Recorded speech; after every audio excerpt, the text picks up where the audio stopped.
এক নাম্বার হচ্ছে সর্বদা ঈমানি হালতে থাকা। আলহামদুলিল্লাহ আমরা সব সময় ঈমানি হালতে আছি। দুই নাম্বার হলো নাভি থেকে হাঁটু পর্যন্ত সতরটা ঢেকে রাখা। আলহামদুলিল্লাহ আমরা নাভি থেকে হাঁটু পর্যন্ত ঢেকে আছি। তিন নাম্বার হলো আমরা হালাল উপার্জন করে নিজে খাওয়া, পরিবারকে হালাল উপার্জন করে খাওয়ানো। এটা হচ্ছে একটা পুরুষের জন্য দায়ী ফরজ। এই ফরজ কয়টা পুরুষের জন্য? মহিলারা তো এখানে আশেপাশে আছে, যেহেতু উঠান মাহফিল, ডানে বামে আমার মা আছেন, আমার বোনেরা আছে, মা আপনারা শুনেন, মহিলাদের জন্য হলো দায়ী ফরজ 5টা। কয়টা? এক নাম্বার হলো সর্বদা ঈমানি হালতে থাকা। দুই নাম্বার হলো ওই মা বোন সর্বদা এই শুধু মুখমণ্ডল, হাতের তালু, পায়ের তালু ছাড়া সমস্ত শরীরটা ঢেকে রাখা। আমাদের হচ্ছে নাভি থেকে হাঁটু, আর মহিলাদের শুধু মুখ, হাতের তালু, পায়ের তালু ছাড়া ফুললি বডি, একদম ফুল বডি ঢেকে রাখা। এটা মহিলাদের দায়ী বর্জন, সর্বদা সর্বদা ঢেকে রাখতে হবে। নাম্বার 3, সতীত্বের হেফাজত করা।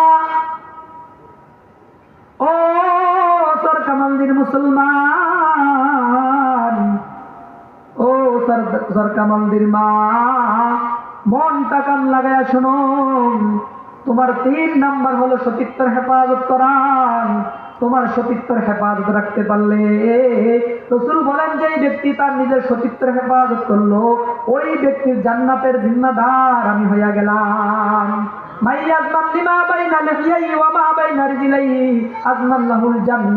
যেই ব্যক্তি 2 সোয়ালের মাঝখানে জবানটাকে হেফাজত করলো, যেই বান্দা তার 2 রানের মাঝখানের অঙ্গটাকে হেফাজত করলো, ওই বান্দার, ওই উম্মতের, ওই পুরুষ হোক বা মহিলা হোক, ওই ব্যক্তির জান্নাতের জিম্মাদার আমি রাসূল নিয়ে গেলাম। নাম্বার 4 নাম্বার হলো মুসলমান, ও মা, কণ্ঠ ছোট করে, আওয়াজ কণ্ঠ স্বর ছোট করিয়া কথা বলা, সেটা ঘরে বলেন আর বাইরে বলেন, কণ্ঠটাও কিন্তু আপনার শোনা পড়া। কণ্ঠ, মহিলাদের কণ্ঠ অন্য পুরুষ, পাশের ঘরের প্রতিবেশী, বাড়ির আঙিনায়, ডানে বামে, রাস্তা পাশে যে কোনো পুরুষ, অন্য পুরুষ, বেগানা পুরুষ শোনা সম্পূর্ণ হারাম। একটা মহিলা কণ্ঠটাকে নিচু করা, কণ্ঠটাকে ক্ষীণ করা, কণ্ঠটার স্বর্গ অর্থাৎ আওয়াজটাকে ছোট করা, এটা একটা মহিলার জন্য সর্বদা ফরজ। কিন্তু বর্তমান মহিলাকে কণ্ঠ আস্তে করে না জোরে করে, স্বামীর লোক তো কোনো কথাই নেই, বড় বড় কথা বলে। আল্লাহ তাআলা, আশা করি আপনাদের এখানে নাই, আপনাদের সরকামালদি নাই, যদি থাকতো তাহলে আজকে উঠান মাহফিল হতো না, কথা বলেন ঠিক কিনা? আল্লাহ তাআলা আপনাদের এই মহিলাদেরকে হেফাজত সকলে বলি আমিন। এই মহিলাদেরকে আল্লাহ তাআলা মা আয়েশা, মা খাদিজা, মা ফাতেমা তো গুণে গুণান্বিত বানিয়ে দেখ, সকলে বলি আমিন। 5 নাম্বার হলো মুসলমান, ওই মা, যে মার 5 নাম্বার দায়ী ফরজ হচ্ছে স্বামীর মালের হেফাজত করা। সন্তান সম্পত্তি লালন পালনের পাশাপাশি স্বামীর যে সম্পদ আছে, ওই সম্পদটুকা পরিপূর্ণভাবে স্বামীর অগোচরে হেফাজত করা। স্বামী যদি বিদেশ থাকে, ওই সম্পদগুলা স্বামীর হেফাজত করা। কিন্তু এমন দেখা যায় স্বামী অক্লান্ত পরিশ্রম করে বিদেশে বসিয়া সব টাকা স্ত্রীর ব্যাংক অ্যাকাউন্টে পাঠায়, কিছুদিন পরে ওই স্ত্রী বড় বিয়া করিয়া স্বামীর লক্ষ লক্ষ টাকা নিয়ে ভাগিয়া যায়, আছে না নাই? কিতাবে আছে, ও মা,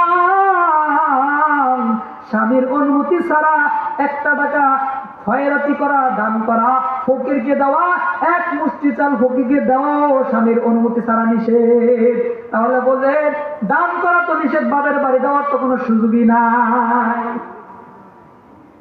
স্বামীর টাকা হেফাজত করা, স্বামীর সম্পদ হেফাজত করা, স্বামীর সব সন্তান সম্পদ সব কিছু হেফাজত করা একটা ইমানদার মহিলার জন্য সর্বদা ফরজ করেছেন যিনি, তিনি কে?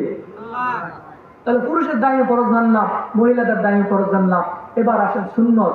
এটা তো আমাদের অনেক মহিলারা পালন করে, ইমানের সাথে থাকে, তারপরে কি করে? সতীত্বের হেফাজত করে, কণ্ঠ ছোট করে, তারপরে কি করে? পর্দার সাথে থাকে, আলহামদুলিল্লাহ। তারপরে 5 নাম্বার স্বামীর হেফাজত করে, স্বামীর মালের হেফাজত করে, সন্তান লালন পালন করে। 5টা মহিলারাও মানার চেষ্টা করে, পুরুষরাও মানার কি করে চেষ্টা করে। এবার সুন্নত, পুরুষের দাইমি সুন্নত কয়টা বাজান? পুরুষের দাইমি সুন্নত কয়টা?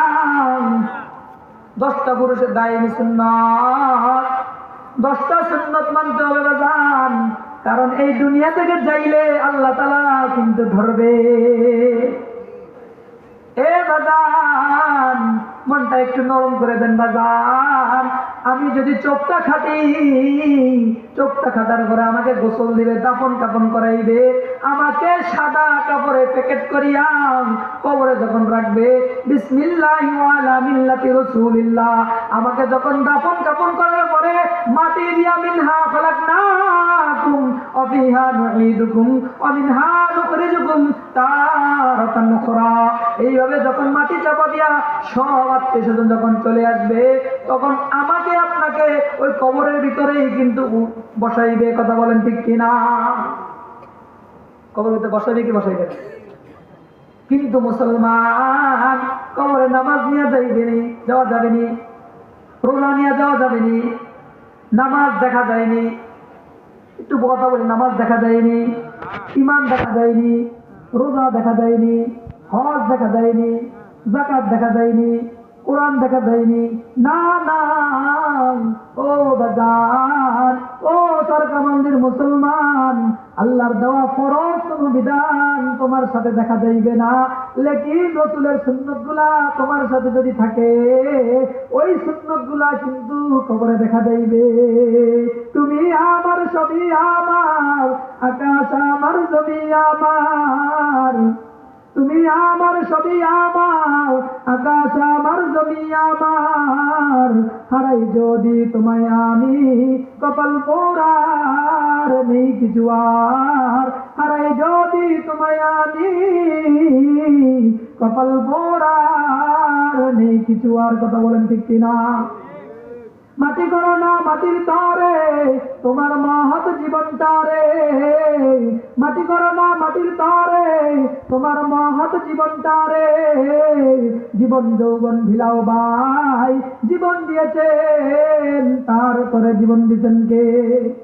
2 গজারি মাটির গুহা করে রবে সব, 2 গজারি মাটির গুহা করে রবে সব, সময় থাকতে স্মরণ করো আল্লাহ আমার রব, সময় থাকতে স্মরণ করো আল্লাহ আমার রব। রবকে চিল্লে বলেন।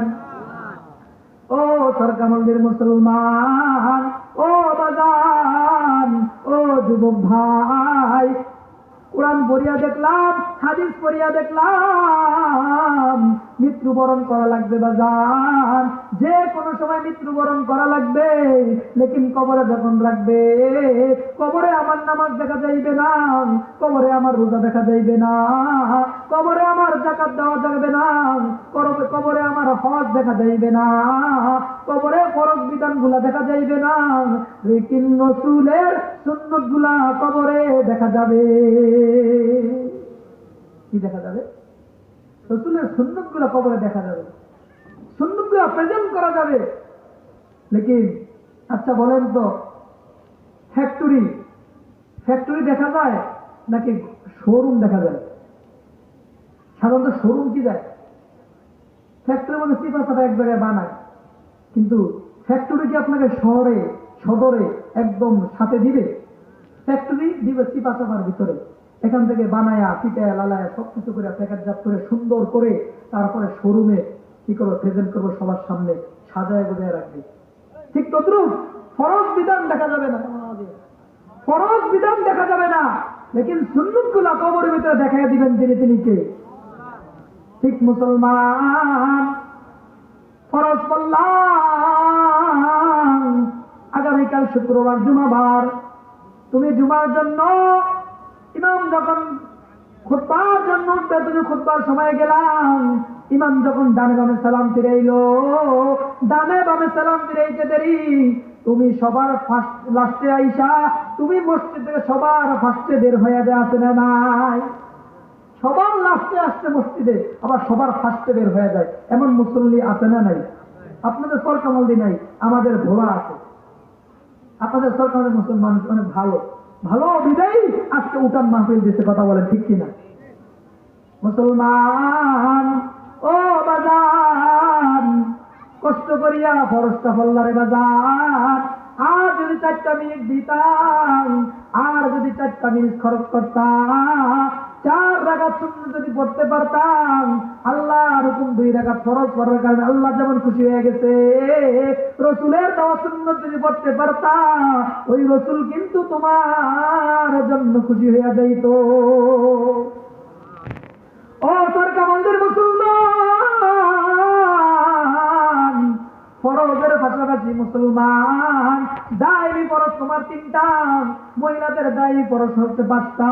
এই দায়ী ফরজগুলোর পাশাপাশি তুমি যদি দায়ী সুন্নাত 10টা পালন করতে পারো, তাহলে আল্লাহ যেমন ভালোবাসবে, রসুল তোমাকে ভালোবাসবে, আর যেই ব্যক্তিকে রসুল ভালোবাসবে ওই ব্যক্তিকে রসুল সুপারিশ করে জান্নাতে নিবে। কথা বলেন ঠিক কিনা? এই জন্য মুসলমান